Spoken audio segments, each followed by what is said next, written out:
So hello students, welcome to my YouTube channel chemistry extract और मेरा नाम है चेतन शर्मा। आज की इस वीडियो में हम डिस्कस करने वाले हैं क्लास 11 केमिस्ट्री का chapter number 1 some basic concepts of chemistry, जिसमें हम वन शॉट में ये पूरा चैप्टर कवर करेंगे। तो बिना किसी देरी के शुरू करते हैं। उससे पहले नोटबुक और पेन साथ में लेके बैठिए। एक ये रिवीजन है वन शॉट में, तो थोड़ा फास्ट कवर होगा, तो आपके इससे कंसेप्ट रिवाइज हो जाएंगे। तो सबसे पहले हम इंट्रोडक्शन की बात करते हैं। इंट्रोडक्शन हम देखते हैं, सबसे पहले हम सीखते हैं मैटर के बारे में। मैटर हमारे पास क्या होता है? कोई भी चीज जिसके पास मास हो, है मास एंड ऑक्यूपाई स्पेस,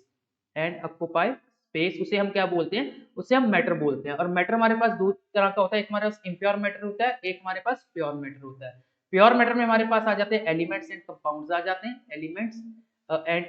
जाते हैं, हमारे पास। अगर मैं एग्जांपल दूं कंपाउंड की, हम वाटर एग्जांपल ले सकते हैं, और अगर आपने एलिमेंट की लेनी है तो उसमें हाइड्रोजन ऑक्सीजन, आप ये एग्जांपल्स ले सकते हो। इम्प्योर हमारे पास क्या होता है? मिक्सचर्स की फॉर्म में एग्जिस्ट करता है। हमारे पास दो तरह के मिक्सचर्स होते हैं, एक हमारे पास होमोजेनियस मिक्सचर होता है और एक हमारे पास हेटेरोजेनियस मिक्सचर होता है। होमोजेनियस मिक्सचर होता है जो यूनिफॉर्म थ्रू आउट होता है, यूनिफॉर्म, और हेटेरोजेनियस होता है जो नॉन यूनिफॉर्म थ्रू आउट होता है।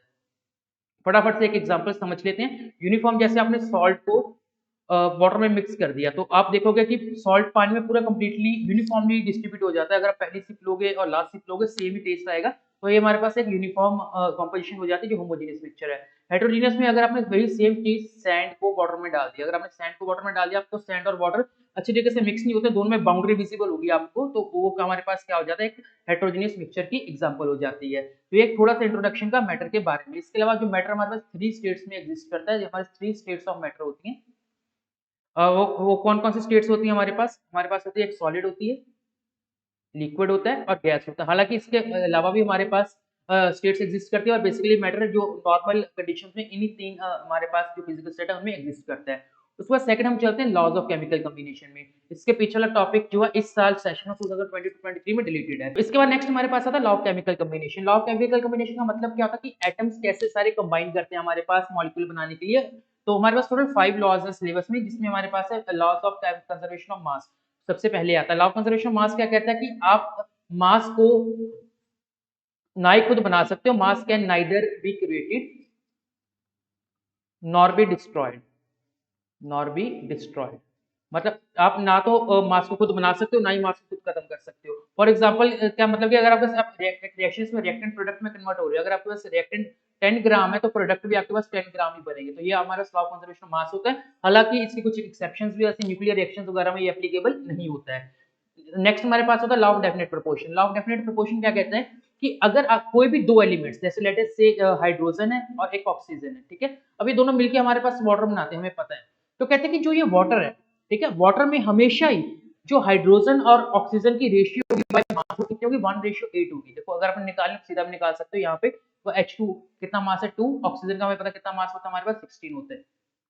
तो 1:8 हमारे पास आ जाता है। तो हमेशा वाटर, चाहे आपके पास घर पे, चाहे स्कूल में, चाहे बारिश से आ रहा है, चाहे किसी रिवर में, चाहे किसी सी में है, तो उसमें हमेशा वाटर जब भी बनेगा उसमें हाइड्रोजन और ऑक्सीजन किस रेशियो में होंगे? 1:8 में होंगे बाय मास। ये हमारे पास लॉ ऑफ डेफिनेट प्रोपोर्शन आ जाता है।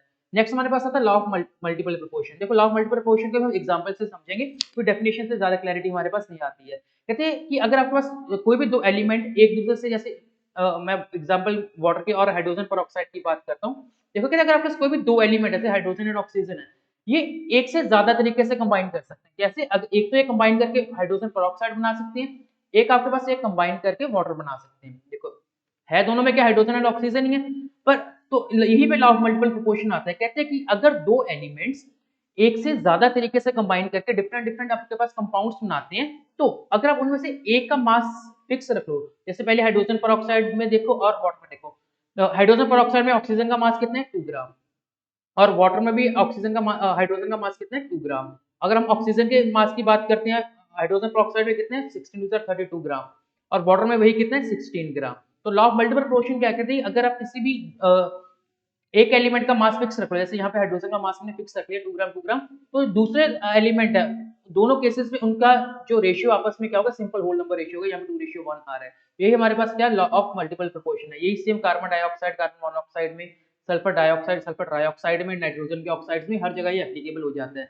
तो उसका नेक्स्ट हमारे पास है Gay-Lussac's law of gases volume. देखो ये लॉ जो हमारे पास है बिल्कुल डिटो, सॉरी, जो हमारा से लॉ है डिटो सेम है किसके तरह? जो लॉ ऑफ कंजर्वेशन ऑफ मास है। देखो लॉ ऑफ कंजर्वेशन ऑफ मास में हम मास की बात करते हैं, गेल लुसेक्स ऑफ गैसेस वॉल्यूम में हम वॉल्यूम की बात करते हैं। ये भी ये कहता है कि कहते कोई भी दो गैसेस है जैसे हाइड्रोजन और ऑक्सीजन है, अगर ये मिलकर वाटर बना रही है, तो अगर हम यहाँ पे मास की बात नहीं करेंगे, हम वॉल्यूम की बात करेंगे। तो जो हाइड्रोजन और ऑक्सीजन का वॉल्यूम है हमेशा क्या होगा, एक फिक्स रेशियो में हमारे पास वॉल्यूम होगा।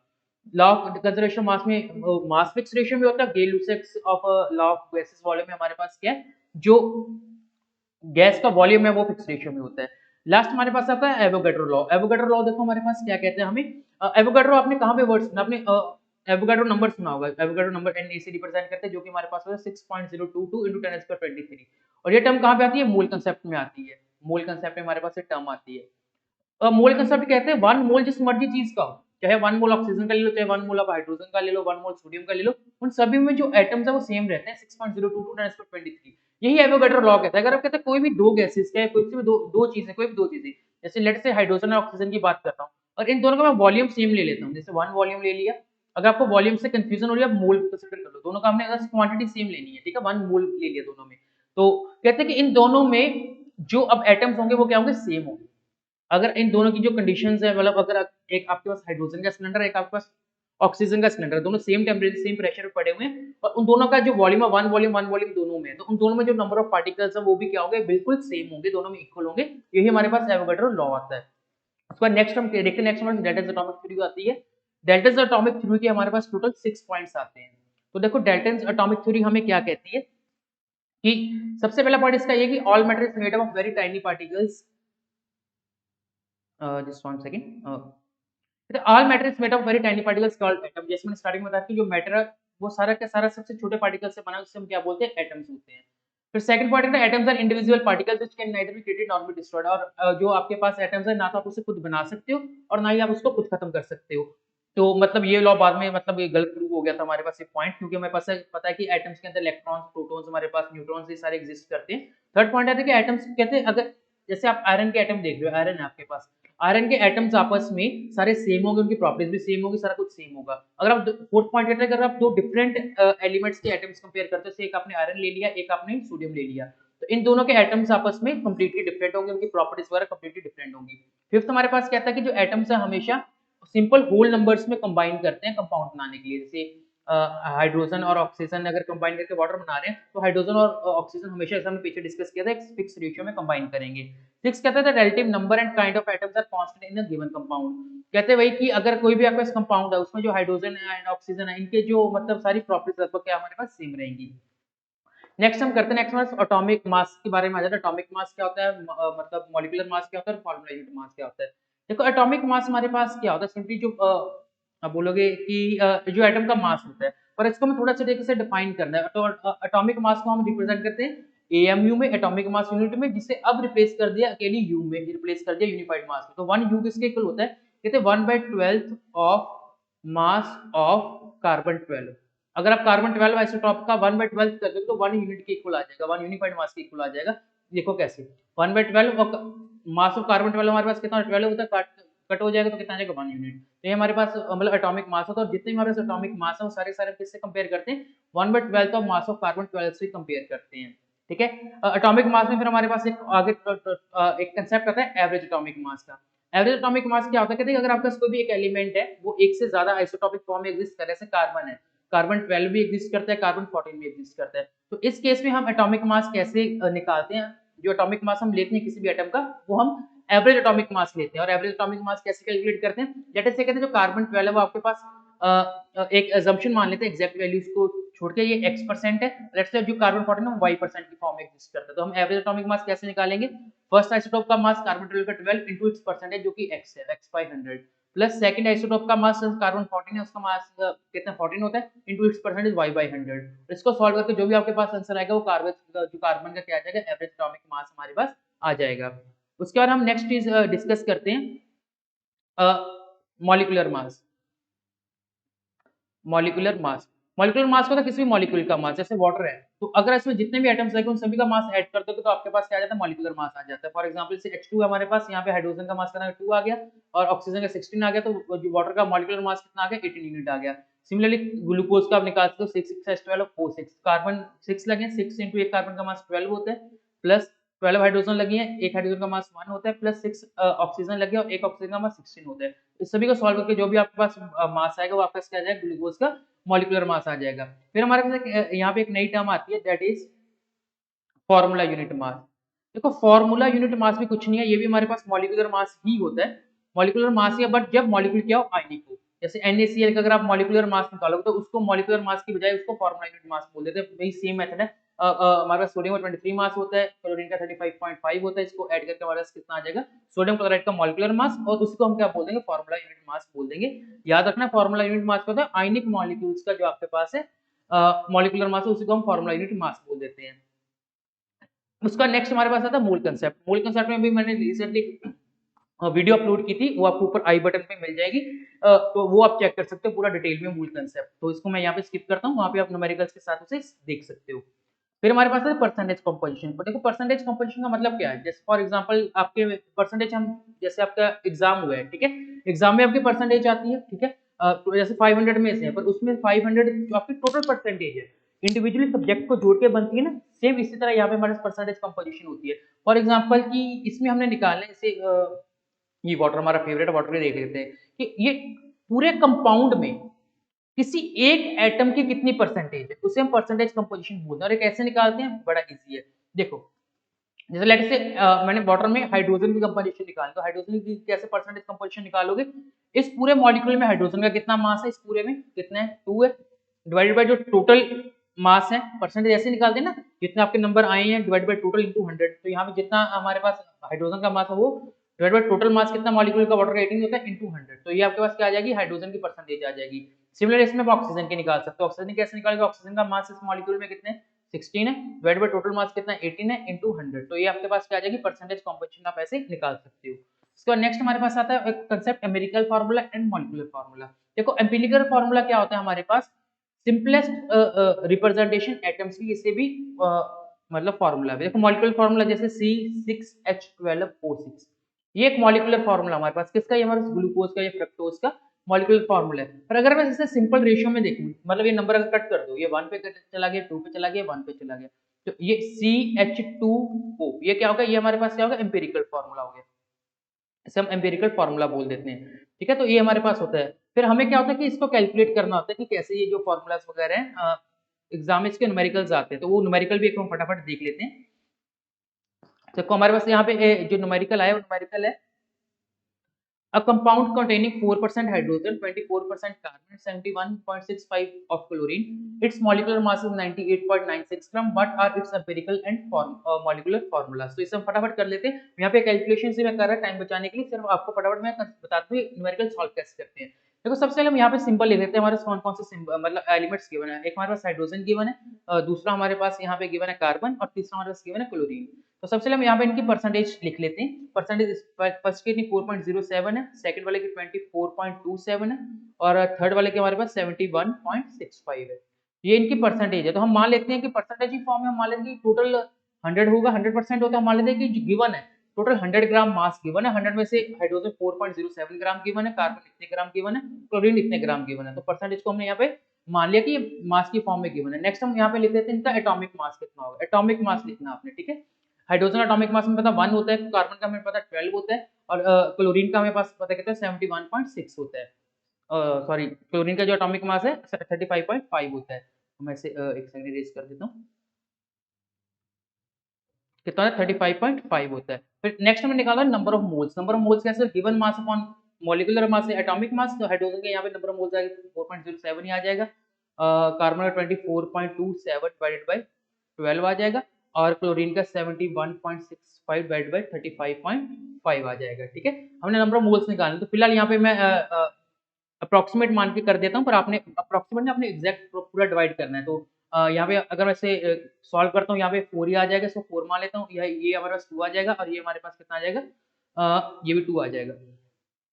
ठीक है, फिर नेक्स्ट हमारे पास जो होता है थर्ड में हमने क्या करना होता है, इन तीनों को सबसे छोटा है ना उसको सभी से डिवाइड कर देना है। देखो 4 to 2 में सबसे छोटा क्या है, 2 है, तो इसको डिवाइड कर दो। यहाँ पे H के आ गया 2 आ गया, कार्बन के आ गया 1 आ गया, क्लोरीन के आ गया 1 आ गया। ठीक है, तो अब आपके पास ये नंबर्स बने। अब ये आपके पास क्या आ जाएगा, एम्पिरिकल फार्मूला आ जाएगा, जिसमें कार्बन 1 है, हाइड्रोजन 2 है, और क्लोरीन 1 है। ये आपके पास एम्पिरिकल फार्मूला बन गया। अब हमें इसके हेल्प से मॉलिक्यूलर फार्मूला बनाना है। देखो मॉलिक्यूलर फार्मूला कैसे बनाएंगे आप, तो सबसे पहले हमें यहाँ पे ना वो नंबर चाहिए होगा जो कट हुआ है, जैसे पिछली बार मैंने एग्जांपल दिया ना C6H12O6, इसमें देखो कौन सा नंबर कट हुआ, 6 से कट हुआ था, 1 2 1। अगर आप 6 से मल्टीप्लाई कर दोगे इस सारे को तो वो आपके पास क्या आ जाएगा, मॉलिक्यूलर फार्मूला बन जाएगा। तो यहाँ पे वो मुझे अब ये नंबर चाहिए क्या है, तो वो नंबर कैसे आता है, जो आपके पास मॉलिक्यूलर मास है, जैसे यहाँ पे 98.96 है, डिवाइड बाय आपके पास जो यहाँ पे एम्पिरिकल मास आएगा, एम्पिरिकल मास को ये देख लेते हैं, यहाँ पे 12 आ रहा है प्लस 2 प्लस 35.5 आ रहा है, तो ये आ गया 24 और 35.5 आ गया, तो 0.59 2 3 4 5 आ गया, तो 59.5 आ गया। तो ये अप्रोक्सीमेटली कट करके आपके पास 3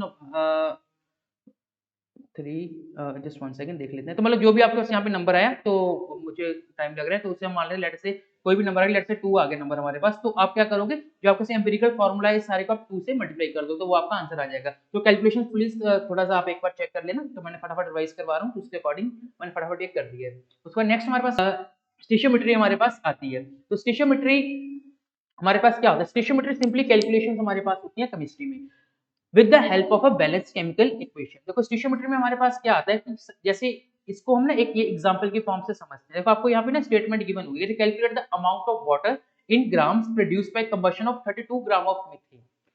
कहते हैं अगर 32 ग्राम मीथेन की कंबशन हुई है तो उसमें कितना वाटर बनेगा।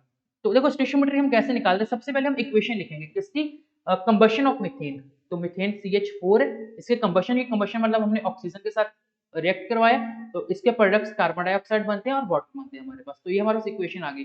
नेक्स्ट काम होता है हमें इसका बैलेंस करना है, अगर आप इसके बैलेंस करोगे 2 आ जाएगा, यहाँ पे 2 आ जाएगा, तो इक्वेशन बैलेंस होगी। बैलेंस करना है, अब हमने देखना है कि देखो यहाँ पे इस इक्वेशन से हमारे पास कितना कितना मास आ रहा है। देखो यहाँ पे मीथेन कितना 16 ग्राम आ रहा है, ऑक्सीजन यहाँ पे 32 ग्राम आ रहा है, कार्बन डाइऑक्साइड यहाँ पे 44 ग्राम आ रहा है, और जो वाटर है यहाँ पे कितना आ रहा है 18 टू 36 ग्राम आ रहा है। ठीक है, तो ये हमें इक्वेशन से पता लगे ये चीजें। ठीक है, ये स्टिशियोमेट्री है, ये सारी स्टिशियोमेट्री है। ठीक है, ये सारी की सारी क्या हमारे पास, ये सारी सारी क्या स्टिशियोमेट्री है हमारे पास। ठीक है, तो फिलहाल इसमें इरेज कर देता हूँ।